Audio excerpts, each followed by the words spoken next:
말씀 앞에서 경외함으로 주께 홀로 섭니다. 성도 여러분 안녕하십니까? 11월 18일 토요일 묵상과 기도의 시간을 시작하겠습니다. 하늘의 평강이 오늘 우리의 걸음마다 가득히 내리기를 축복합니다. 주님께서 주시는 은총의 말씀은 욥기 13장 20절로부터 14장 22절의 말씀입니다. 오직 내게 이 두 가지 일을 행하지 마옵소서. 그리하시면 내가 주의 얼굴을 피하여 숨지 아니하오리니 곧 주의 손을 내게 대지 마시오며 주의 위엄으로 나를 두렵게 하지 마실 것이니이다. 그리하시고 주는 나를 부르소서. 내가 대답하리이다. 혹 내가 말씀하게 하옵시고 주는 내게 대답하옵소서. 나의 죄악이 얼마나 많으니까 나의 허물과 죄를 내게 알게 하옵소서.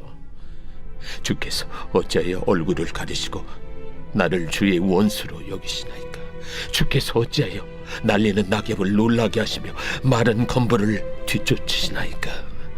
주께서 나를 대적하사 괴로운 일들을 기록하시며 내가 젊었을 때 지은 죄를 내가 받게 하시오며 내 발을 착고에 채우시며 나의 모든 길을 살피사 내 발자취를 점검하시나이다. 나는 썩은 물건의 낡아짐 같으며 존목은 의복 같으니이다. 여인에게서 태어난 사람은 생애가 짧고 걱정이 가득하며 그는 꽃과 같이 자라나서 시들며 그림자같이 지나가며 머물지 아니하거늘 이와 같은 자를 주께서 눈여겨보시나이까. 나를 주 앞으로 이끌어서 재판하시나이까. 누가 깨끗한 것을 더러운 것 가운데에서 낼 수 있으리까. 하나도 없나이다. 그의 날을 정하셨고 그의 달수도 주께 있으므로 그의 규례를 정하여 넘어가지 못하게 하셨사온즉 그에게서 눈을 돌이켜 그가 품꿈같이 그의 날을 마칠 때까지 그를 홀로 있게 하옵소서. 나무는 희망이 있나니 찍힐지라도 다시 움이 나서 연한 가지가 끊이지 아니하며 그 뿌리가 땅에서 늙고 줄기가 흙에서 죽을지라도 물 기운에 움이 돋고 가지가 뻗어서 새로 심은 것과 같거니와 장정이라도 죽으면 소멸되나니 인생이 숨을 거두면 그가 어디 있느냐. 물이 바다에서 줄어들고 강물이 잦아서 마름같이 사람이 누우면 다시 일어나지 못하고 하늘이 없어지기까지 눈을 뜨지 못하며 잠을 깨지 못하느니라. 주는 나를 수월에 감추시며 주의 진노를 돌이키실 때까지 나를 숨기시고 나를 위하여 규례를 정하시고 나를 기억하옵소서.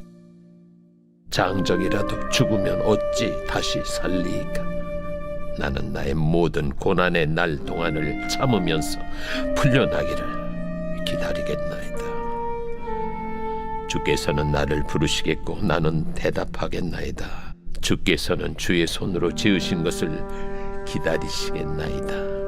그러하온데 이제 주께서 나의 걸음을 세시오니 나의 죄를 감찰하지 아니하시나이까. 주는 내 허물을 주머니에 봉하시고 내 죄악을 싸매시나이다. 무너지는 산은 반드시 흩어지고 바위는 그 자리에서 옮겨가고 물은 돌을 닳게 하고 넘치는 물은 땅의 티끌을 씻어버리나이다. 이와 같이 주께서는 사람의 희망을 끊으시나이다. 주께서 사람을 영원히 이기셔서 떠나게 하시며 그의 얼굴빛을 변하게 하시고 쫓아보내시오니 그의 아들들이 존귀하게 되어도 그가 알지 못하며 그들이 비천하게 되어도 그가 깨닫지 못하나이다. 다만 그의 살이 아프고 그의 영혼이 애곡할 뿐이니이다.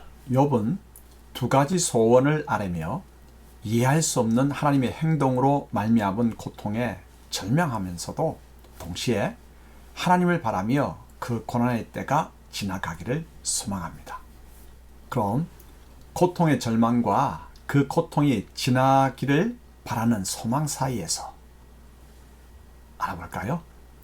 욥은 하나님께 두 가지 소원을 말합니다. 첫 번째는 징벌하시는 손을 자신에게서 거두어 주셔서 더 이상 두렵게 하지 마시기를 구합니다. 두 번째는 지금 겪고 있는 고난의 이유를 설명해 달라고 아뢰죠. 고난의 이유를 알면 견딜 목적과 힘이 생깁니다. 욥은 자신의 죄 때문이라면 어떤 죄인지 알고 싶어 합니다. 그런데 하나님은 침묵하시죠. 욥은 하나님의 주권을 인정하면서도 이유를 알려주시지 않은 채 고난을 계속 주시는 하나님의 행동에 절망하죠. 여기서 우리가 꼭 명심해야 할 것이 있습니다. 하나님은 우리가 죄를 범하도록 기다리셨다가 징계하시는 분이 아니심을 확신해야 합니다. 이 고난은 어쨌든 하나님이 용인하신 것이고 우리는 이 고난으로 인해 기도하고 있습니다. 하나님의 일차적인 뜻은 고난으로 말미암아 우리가 기도하는 것이죠. 하나님을 향하여 토로하고 탄식하고 절규하는 것입니다. 하나님은 우리가 드리는 감사의 대상이기도 하지만 우리 토로와 탄식과 절규의 대상이기도 하십니다. 지금은 왜 이 고난을 허락하셨는지 그 까닭은 모릅니다. 이해하고 깨닫기 위해서는 더 많은 시간과 과정이 필요하죠. 지금 우리가 해야 할 일은 욥이 하나님께 아뢰은 두 가지 소원처럼 고통이 너무 심하니 좀 적당히 해주시면 아니 되겠냐 말할 수 없는 단식이고 그 까닭을 알려달라고 기도하며 이 고통의 시간을 보내는 것입니다. 야고보서 5장 13절 앞부분에 너희 중에 고난 당하는 자가 있느냐? 그는 기도할 것이요 라고 말했죠. 없었으면 빨리 지나갔으면 하는 이 시간은 하나님을 더 깊이 풍성히 알아가기 위한 과정이 아닐까요?